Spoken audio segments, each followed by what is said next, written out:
Today I'm sowing 2 green manures, and one of them helped our clay soil more than I thought they would.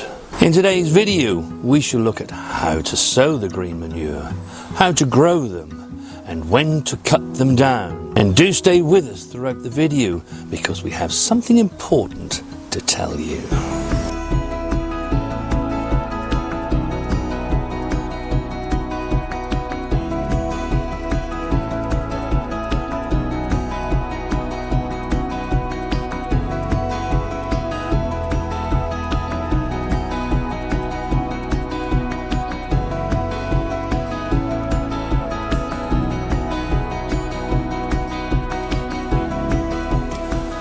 A green manure is used to improve soil health by adding organic matter. It prevents soil erosion. When the roots go down into the soil, they open up pores in the soil.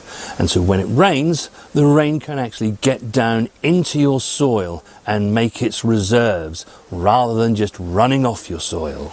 It also suppresses weeds. One of the problems you'll face if you leave your soil bare is that weeds will naturally grow. The soil wants to be doing something. Now, I do see people on YouTube that cover their beds with black plastic. I have 2 problems with that.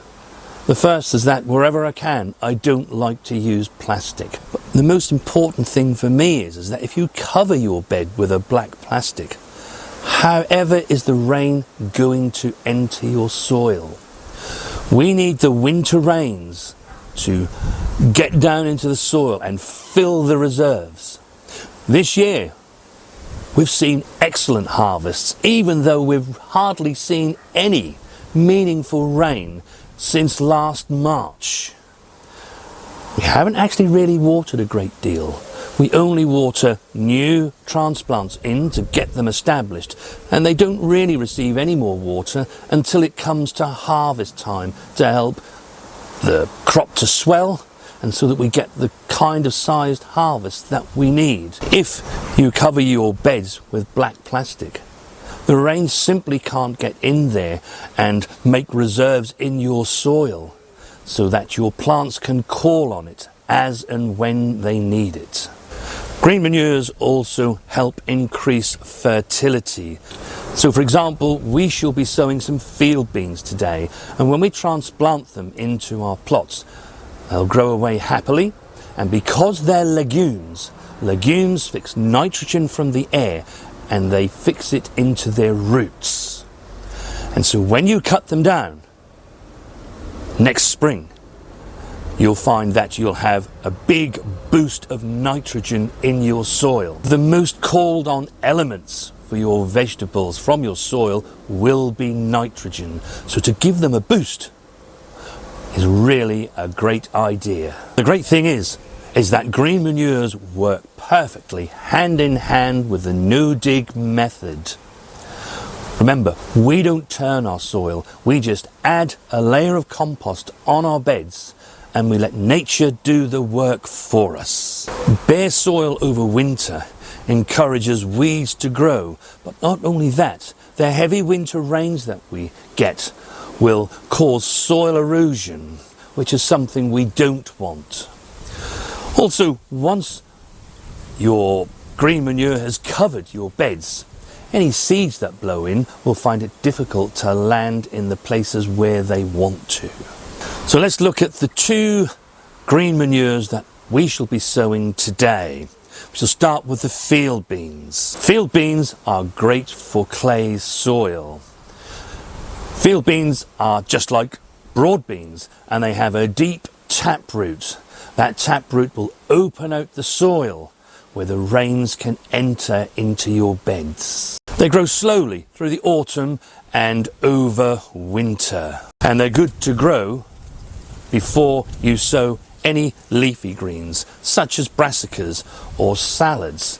This is because the nitrogen that is fixed in the roots when you chop them down at the base, over a period of the next few weeks, those roots will release all of that nitrogen back into your soil. All you have to do is simply cut it down to soil level as it comes into flower.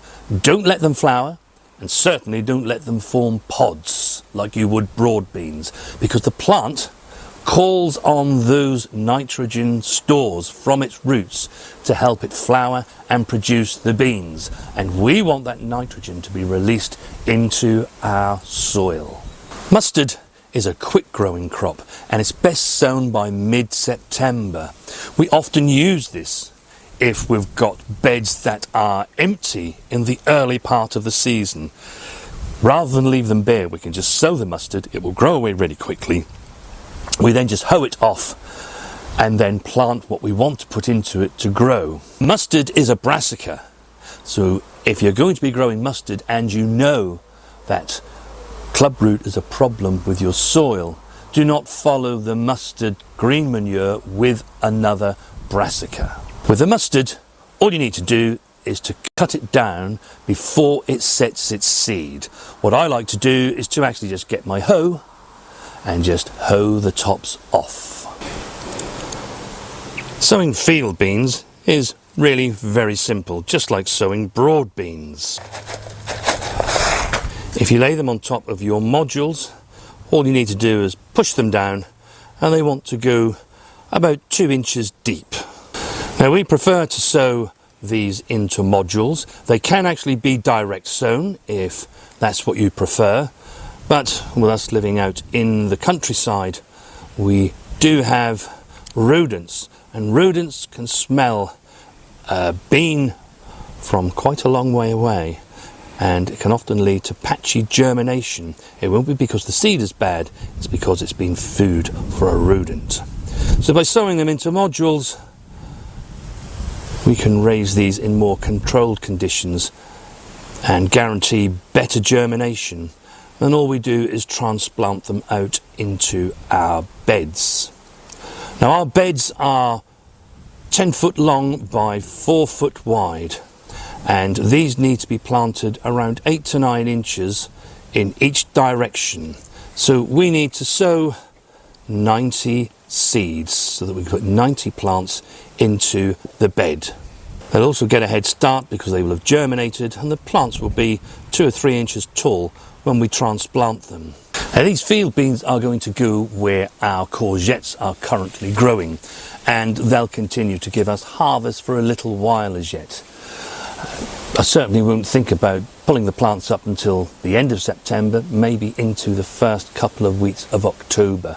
But that's fine. These plants can just continue to grow on, and then we shall transplant them as soon as the courgettes have finished. For the mustard seed, what you need to be doing is to finish harvesting anything that's in the bed, and any weeds that may be present, just remove those, and then rake the soil roughly level. You can see here that the seed is quite small and quite fine, so all we need to do with this is just to broadcast sow it all over the bed. Then lightly rake that in, and then tread all over the soil so that there is good contact between the seed and the soil. And then finally, using a watering can with a fine rose attached, give the seeds a good watering. You do not want to be using a strong jet here. These seeds are very fine and will be spread everywhere if you use a jet of water. So remember, mustard pops up really quickly, and it makes a green blanket that smothers weeds.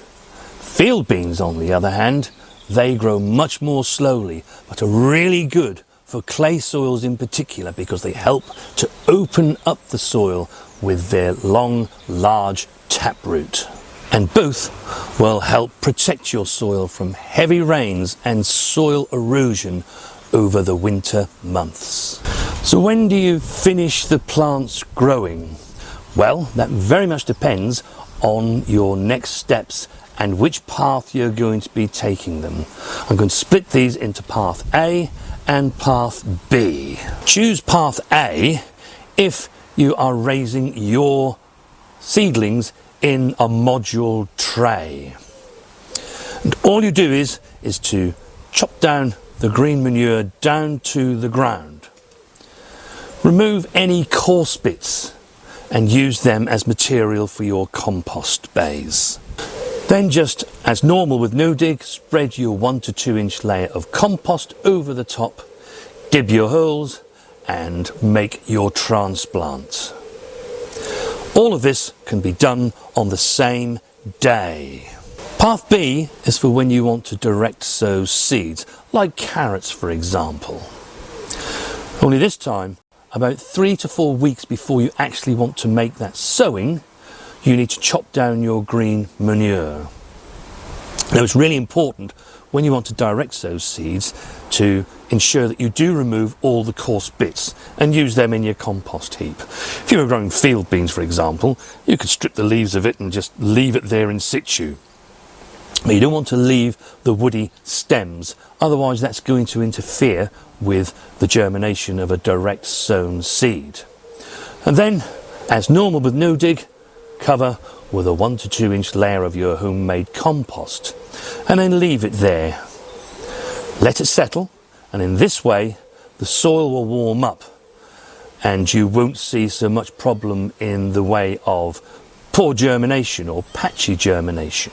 So to recap, field beans you cut down to the base and leave the roots in the ground.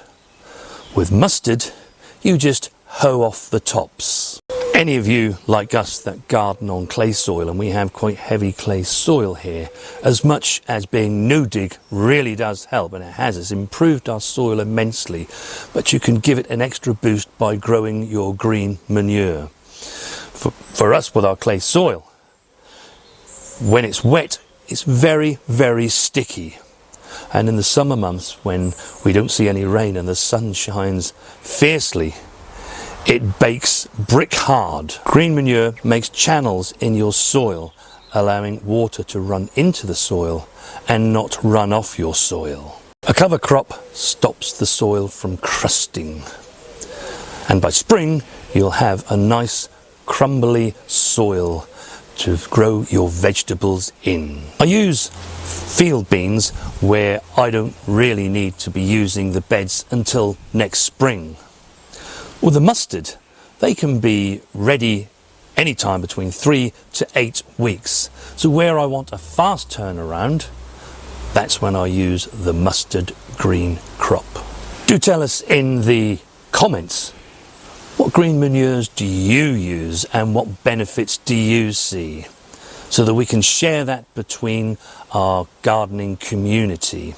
Also, if you've never grown green manures before, let us know equally if you are minded now to begin growing them. At the beginning of the video I said we had something to tell you, and that something is that we are going to begin a newsletter that we shall send out at the beginning of each month. The newsletter will contain reminders and updates and some useful hints and tips for the month ahead. To be a part of this, all you need to do is to click on the link at the top of the description and subscribe to the newsletter, and then we shall then send you the newsletter at the beginning of each month straight to your inbox, free of charge. If you're wondering what you could actually still be sowing to get some good harvest during the autumn period and into early winter, then watch this video next.